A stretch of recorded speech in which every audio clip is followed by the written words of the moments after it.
The court goes silent. A military thriller of betrayal, blood, and justice. Commander Ewan Edward had survived 3 combat deployments, 2 wars, and a classified mission that the Pentagon still refused to acknowledge. But nothing, not a single moment in his decorated military career, had prepared him for the night his own brother tried to kill him over a mortgage. The irony wasn't lost on him as he lay on his kitchen floor, blood pooling beneath his cheek like a dark red tide. His shoulder wrenched so far out of its socket that he could feel the tendons screaming in a language far more honest than anything his family had ever spoken to him. He had faced enemy combatants with automatic weapons. He had crawled through minefields in temperatures that froze a man's breath before it left his lips. He had held dying soldiers in his arms and whispered that help was coming even when he knew it wasn't.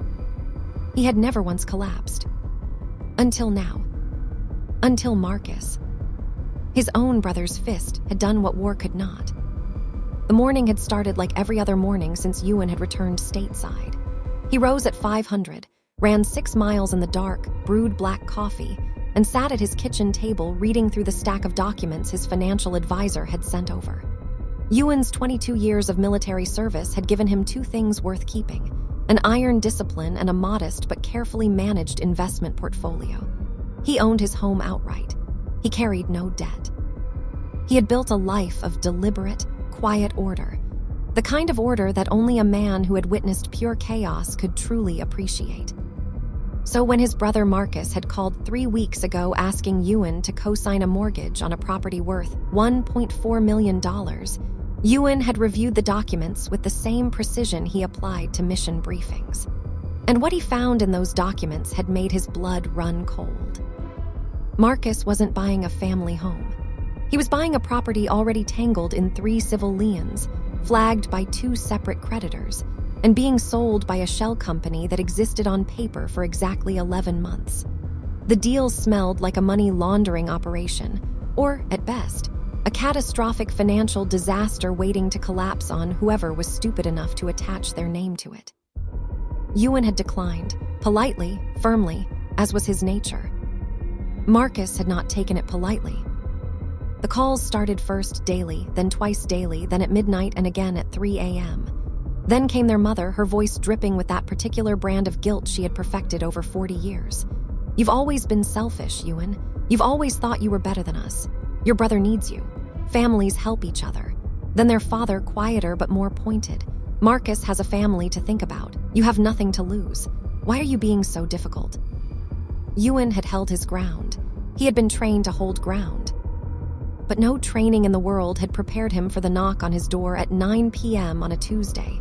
The sight of Marcus standing on his porch with his jaw set, and his eyes carrying something dark and unfamiliar, something that didn't look like frustration anymore, something that looked like a decision already made. "We need to talk," Marcus said. Ewan let him in, because he was his brother. Because despite everything, 18 years of shared childhood lived somewhere beneath the tension. Because he still believed, on some fundamental level, that people chose reason when given the opportunity. He was wrong. The argument lasted 11 minutes. Ewan knew this because the clock on his kitchen wall ticked loudly in the silence between sentences, and somewhere around minute 8, he had glanced at it automatically, the soldier in him always tracking time, always maintaining situational awareness. By minute 11, Marcus had stopped talking entirely. His face had gone a particular shade of red that Ewan recognized from childhood, the color that came just before Marcus stopped thinking. The first blow caught him across the left cheekbone. The second drove his shoulder into the edge of the kitchen counter at an angle that produced a sound he would never be able to unhear, a wet, grinding pop that announced his shoulder's dislocation with brutal efficiency. Ewan went down. Not because he couldn't fight, God knew he could fight, but because the pain arrived so suddenly and so completely that his nervous system simply overrode every other command. He hit the floor hard, face first, and felt the warm spread of blood from somewhere above his eye. He lay there listening to Marcus breathe. "Sign the documents," Marcus said. His voice was almost calm now. "I'll have them back here by Thursday." Then his brother stepped over him and walked out the front door. and Ewan heard the latch click shut with a quiet precision that somehow made it worse than a slam. For a long moment, he didn't move. Not from inability, his military mind was already cataloging damage, assessing function, calculating the path to his phone on the counter above him. He didn't move because he was experiencing something he had no tactical protocol for, something that lived entirely outside the framework of every crisis he had been trained to handle. His parents knew. He understood this with sudden and absolute certainty. They had sent Marcus. They had coached Marcus. The calls, the pressure, the coordinated campaign of guilt, this had been deliberate strategy, and Marcus arriving on a Tuesday night had been the escalation they had decided upon when words stopped working. His own family had planned this. He reached up with his functioning arm, hooked his fingers over the counter edge, and pulled his phone down. He called for help. He stayed on the line with the dispatcher, his voice level and precise in the way that military training made permanent, even bleeding on a kitchen floor, even with his shoulder hanging at a wrong angle, even with tears on his face that he wouldn't have acknowledged to anyone on earth. He gave his address. He described his injuries. He remained conscious through what felt like pure obstinacy. Then the room tilted sideways, and the phone slipped from his fingers, and Commander Ewan Edward, decorated veteran, combat survivor, a man who had been shot at on 4 continents, collapsed on his kitchen floor. He woke in a hospital bed, with a detective sitting in the chair beside him. Her name was Detective Reyes, and she had the kind of eyes that collected information the way Ewan collected intelligence, quietly, constantly, missing nothing. She had his statement before he had fully registered where he was. She was thorough. She was unhurried. And when Ewan told her everything, the mortgage documents, the calls, the parental pressure campaign, the Tuesday night visit, she wrote it all down without expression, and then asked if she could photograph the documents he had reviewed. He told her they were on his laptop, which was at home, and she told him not to worry about that. He later learned that she had obtained a warrant within 4 hours. What she found on those documents, the paper trail Marcus had generated, the shell company connections, the communication records between Marcus and their parents coordinating the pressure campaign, would eventually take 3 prosecutors and an organized crime unit to fully untangle. Because the property Marcus was trying to purchase wasn't just a bad investment. It was a money laundering nexus connected to 3 shell companies, 2 of which had been flagged in a federal financial crimes investigation that had been running quietly for 18 months. Marcus wasn't a victim of a bad deal. Marcus was a participant in it. And their parents, their quiet, guilt-wielding, family loyalty-invoking parents, had known enough to be named in the conspiracy charge. The courtroom was standing room only on the day of the hearing. Ewan arrived in his dress whites. He had deliberated about this. The uniform felt like a statement, and he was not a man who made statements carelessly. But his attorney had pointed out that the uniform was simply the truth of who he was, and the truth required no apology. So he wore it. Every ribbon, every insignia, every carefully pressed line of it. He walked in and he sat down, and he did not look at his brother, and he did not look at his parents, and he kept his eyes forward in the way he had been taught to do when walking into hostile territory. The prosecutor read the charges: assault causing bodily harm, conspiracy to commit financial fraud, conspiracy to commit coercion.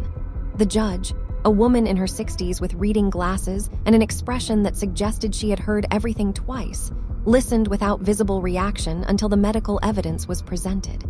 The photographs of Ewan's face, the surgical report from the shoulder reconstruction, the blood evidence from the kitchen floor, the recording of his call to emergency services, his voice measured and military calm, the dispatcher's voice tight with urgency beneath her professional tone. The judge's expression changed when the recording played.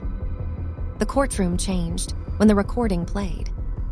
Because what the recording captured, in the background, barely audible, in the last 30 seconds before Ewan's phone hit the floor, was the sound of Marcus on the front porch making a phone call. And the words he spoke were 4 seconds long and completely clear. "It's done, he'll sign." The silence that followed in the courtroom was the kind that happens when an entire room recalibrates. Ewan watched the judge remove her glasses and set them on the bench in front of her with a deliberateness that he recognized. It was the deliberateness of someone managing a reaction they considered unprofessional to display. She looked at Marcus. She looked at his parents. She looked at the prosecutor and then at the defense attorney, who had gone a particular shade of pale. "Counselor," she said to the defense attorney, and her voice was very quiet, "I'd like a brief recess." The recess lasted 40 minutes. When the court reconvened, 3 additional charges had been added, and Marcus's attorney had requested a conference that turned into a plea negotiation that stretched across 3 more sessions over the following 6 weeks. On the day Marcus entered his guilty plea, Ewan sat in the same seat in the same courtroom in the same dress whites, and he listened to his brother's voice reading from a prepared statement that his attorney had clearly written, and he felt nothing that he had expected to feel. No satisfaction, no grief, no anger, just a vast, quiet clarity, the same clarity that came after a mission concluded, when the noise and urgency finally stopped and you were left with simply what had happened and what came next. What came next for Marcus was 4 years, federal sentencing guidelines, mandatory financial restitution, and a permanent criminal record that would follow him considerably longer than 4 years. What came next for his parents was a separate proceeding, lesser charges, 2 years probation, and the complete dismantling of a family mythology they had maintained for 4 decades. The mythology that they were good people doing difficult things for necessary reasons. What came next for Ewan was a Tuesday morning very much like the Tuesday morning before everything happened. He rose at 500. He ran 6 miles, his repaired shoulder performing within acceptable parameters. He brewed black coffee. He sat at his kitchen table, and he looked at the rectangle of morning light that fell across the floor near the counter, and he noted that someone had cleaned it very well. The emergency medical team had been thorough, and there was no visible evidence of what had happened there. He noted this the way he noted everything, precisely, completely, without looking away. His phone sat on the counter above him, the same counter. He picked it up and saw a message from Detective Ray's, brief, professional, informing him that the final related financial case had been referred to federal prosecution and that his cooperation through the process had been noted in the official record. He set the phone down. He drank his coffee. He had survived, as he had always survived, by remaining exactly what he was. A man trained to hold position under pressure. A man who understood that the most dangerous battlefield is sometimes the one inside a family's kitchen, where the enemy knows exactly how close to stand and which words to use and how to make love and loyalty feel like weapons pointed at your chest. He had held position. He had not signed. And the court, which had seen embezzlers and fraudsters and career criminals and men who had done terrible things for complicated reasons, had gone completely, absolutely silent at the sound of a soldier bleeding on his floor, still choosing the right thing. Some things, even in a world exhausted by ordinary betrayal, still had the power to shock.